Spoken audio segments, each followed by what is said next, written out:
Hey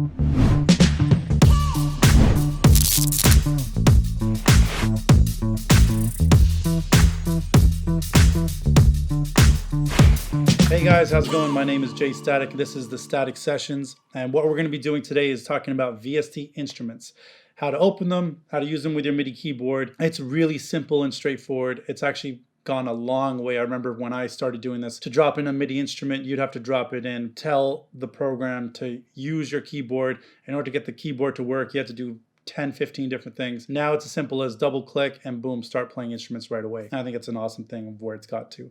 What we're gonna do is turn your attention over to Ableton. And as you're in Ableton, I've already typed in Contact because I think I'm gonna open up Contact right now. All you do is search for it, drag and drop it in. It's literally almost ready to go. In here, I have a bunch of packs and libraries that I already have installed. And from here, I'm just gonna click on Vintage Keys, see what comes up. And within this, as you can tell, I have sounds being played right now. And that's it.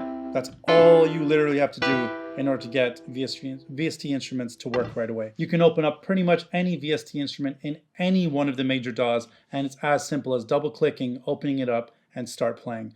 The only thing you need is a MIDI keyboard or some form of MIDI device that can play keys, a USB cable, or if it takes something else, but it should just be USB, plugging it to a hub or directly into your computer, and you are literally good to go. With that being said, that is as simple as it is. Open up a VST instrument, start playing your sounds right away. If you thought this video was helpful, please like, subscribe, comment, hit that little bell so you get future notifications of all the videos that we're going to be putting up. And if that's the case and you're happy with this, please keep watching.